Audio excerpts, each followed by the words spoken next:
Well, this is going to be another comparison of sorts. First, a little bit of history. As far as knives go, I've been into them since I was like 3. Cut up all my dad's like work stools and stuff. But either way, I've been collecting and enjoying, and just to the point where I like to fondle and just handle my knives, or any knives for that matter, for probably, I don't know, 15 years. And my collection's not big by any means, but I have knives that I really like. It does work for me. As far as folders go, that's what I'm going to be sharing. Now, this is kind of, Spyderco Tenacious is kind of where it started for me, as far as Spyderco goes. This was shortly after.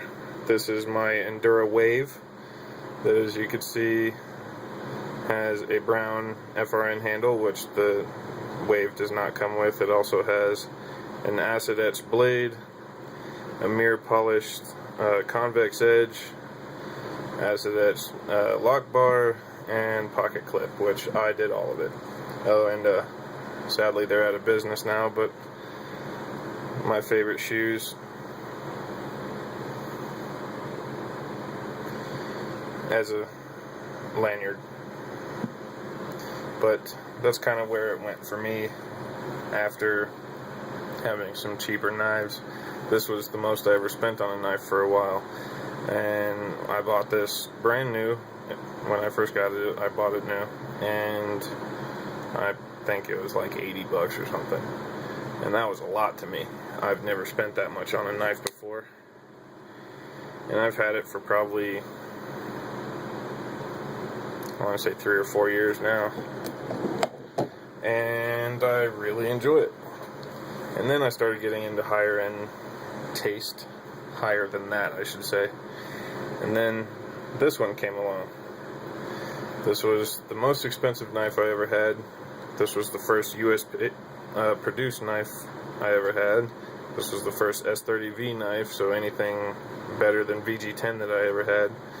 As you can see, it's very well used. There's adhesive on the blade. It's got a convex edge on it. It still works completely perfect. And this one holds a special place for me. It's no longer mine, actually. This is my wife's knife. She carries this every single day. Every single day this is on her. She does not forget it, and she uses the crap out of it, which I'm so proud of.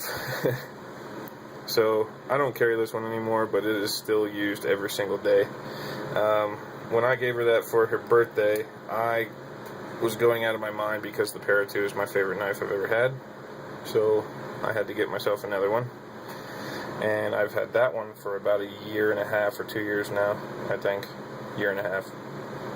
Yeah, about 1.5 years. Used this one every single day. This one cannot come out of my pocket. I used the crap out of it. This got a little bit of oil on it from cutting some hot dogs a little while ago. But this is my second pocket clip. That's why it's so shiny. Doesn't have any scratches on it. Broke the other one not too long ago. And because I'm so into paramilitary 2s and Spydercos in general, my wife actually found something for me that she decided to just surprise me with, and that's the brown S35V in Sprint Run, which, as you can see, I have a thing for brown, so she saw that. She knows it's my favorite knife ever, and she grabbed one from Blade HQ while they still had them. So I think this one has been in my pocket twice ever. I'm afraid to use it because I don't want to have to put a convex edge on it, because this thing is just beautiful. I don't want to mess up how perfectly loose that blade is. It's just amazing how it free falls like that. So I don't really carry it. It's mostly just sentimental for me right now. I really love it. However,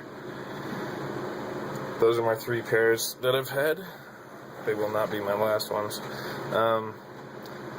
But then after that, I started getting more into titanium frame locks because I bought my first zero tolerance, and that is this one. This is the ZT301. This is my first tie lock.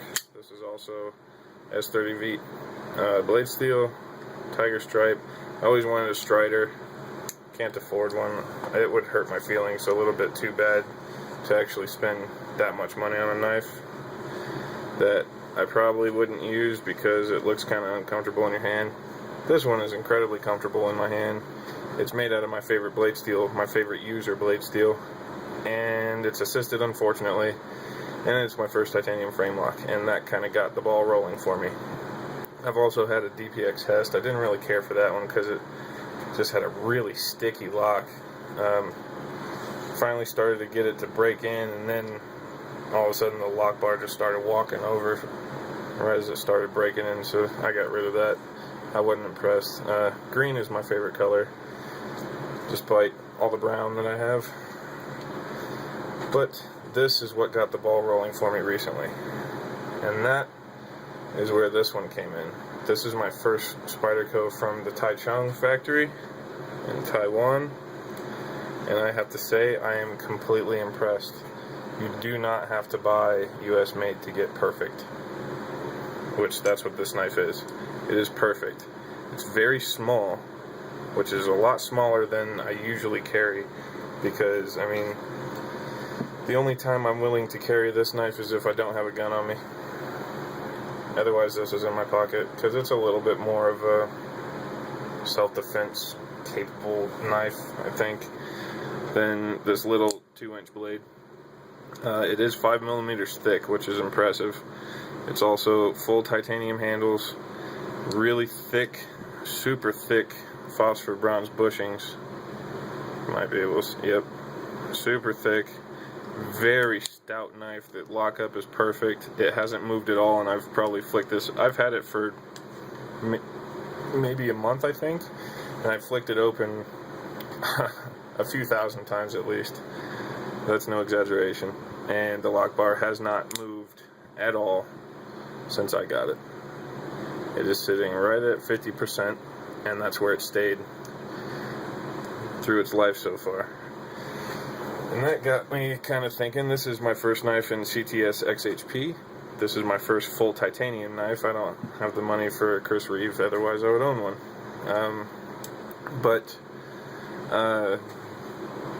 There's a couple knife guys on YouTube that have been showing off their flipper collection. Jim Skelton specifically is one of them.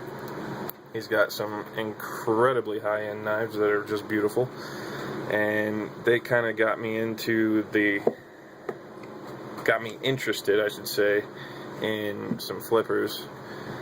I really like titanium frame locks. I like the way they feel. I don't think they're the strongest thing in the world. I mean, look at that cutout, how thin that is. You can see how thin it is right there. The compression lock on the Parrot 2 is a thicker piece of steel. Titanium is a softer metal in the first place, plus it's thinner. I don't think it's the strongest thing in the world. I just really, really enjoy how they feel. I like the functionality. I like the feeling of them. They just they do it for me. That's the best way to put it, I think. So to go along with that, since I'm so impressed with Taichung, Taiwan's workmanship, and I've wanted this knife since it came out, that I'm about to show. I've wanted it since it came out very badly. I thought, holy crap, $250 is a lot for that knife, for not being made in the US, before I knew about their quality. Some of you probably already know what knife I'm talking about. That's this one. This is the Spyderco Southern. This is their first flipper. This is also my first knife that is in CTS 204P, which is supposed to be incredible. It's also my first, well, it's not my first, but it's my favorite ball bearing flipper. I've had a CRKT Ripple. I was pretty impressed with that knife, except it's just too small. This one is not too small. This is smaller in general overall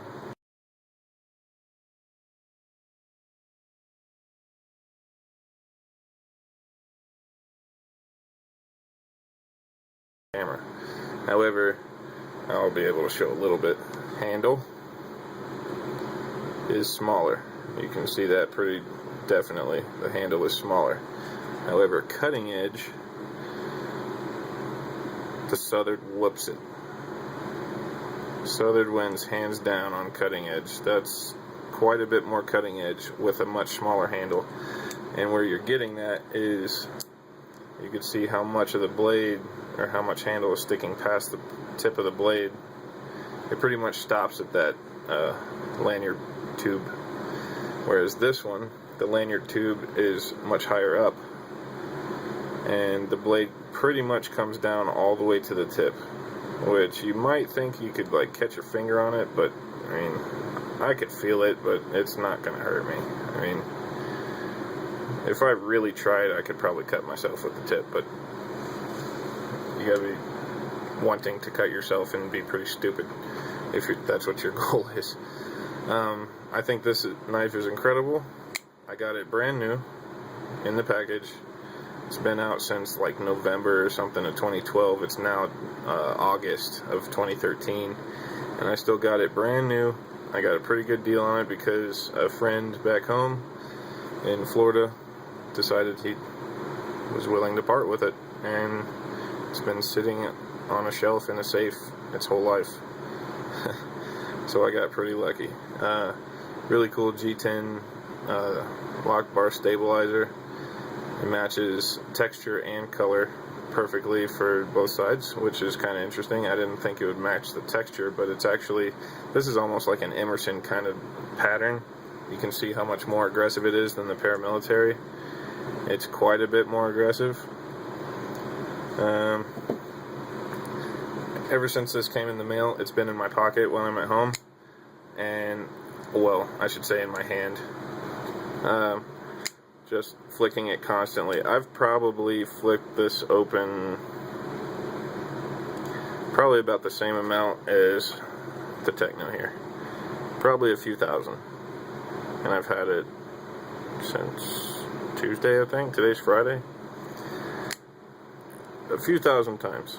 And again, lock bar is right at 50%. Well, 40. I'd say maybe 40, 45, 50, something like that. Looking through the viewfinder, I can't really tell. But it's a very, very gentle, soft knife. When I first got it, it was so new. After you pass the detent right here, and it locks like that, it was really gritty right here because you could feel the titanium rubbing on the steel of the blade. And once that went away, the flipping action is just incredible. Oh, and I don't know if I'll have enough room in the camera. Push the lock bar, blade falls, and then you could shake it down into the handle. That's incredible. These are really the only other knives that I have that do that this easily. This one won't do that, even though it's so thick, the blade is just not light enough for how much tension that lock bar is putting on it. But the main thing is this may have just stolen the crown from me. Para 2 versus Southern. Now, granted, this is a more expensive one because it's a sprint run, but $250 to what I'll go market right now. No, that's not fair because this one's blown out of proportion right now too. These are going for like $250 right now. So $250 and $150, so $100 more when I got them. The prices that I paid, $250, $150. Which one would I pick? Price is a big point for me. I'd still go with that one. This thing is incredible. The blade shape, the amount of belly that blade shape gives you, the blade finish, the flipping action, the ball bearing. It's not IKBS. It's not loose bearings. They're actually in like a polymer cage. So you could, like, if you were to take this knife apart, you're not losing all your ball bearings. I really like the way the cutout's done. It leaves a lot of material there. I like that. The scalloping on the top of the blade is kind of weird, I think. I mean, with having that much belly, what else are you going to do with the spine without making it look weird, though? I mean, it doesn't bother me. It's just a data point. It's weird. The pocket clip, I've heard a lot of people talk about how it's sharp right here. Actually, the first day I had it, when I went to slide it in my pocket, I was holding it like this, and my pocket material came up like that and pinched the crap out of my finger like that, as this finger's my pocket. It went like that and pinched the crap out of myself. I haven't done it since, nor do I notice this being sharp at all. Another critique I've heard a lot of people say is that the pocket clip doesn't really match up with the scale right here. It doesn't. It's a little bit more radius, but that doesn't bother me for some reason. Usually that kind of stuff does. This one just doesn't. Titanium liner on the display side. Super, super milled out. This knife weighs like 4 ounces, 4.2 ounces, something like that, I think it was. That's almost the same weight as this knife. Like, holding it in your hand, this one definitely feels a little bit heavier, but it's very, very close between those two. So, I mean, this video is getting long enough, so I'm going to wrap it up right there, but just wanted to say, someone needs to take it into consideration, and these need to be starting to get produced again. So do these, for that matter. My two favorite knives right there in front of you, though. So, yeah.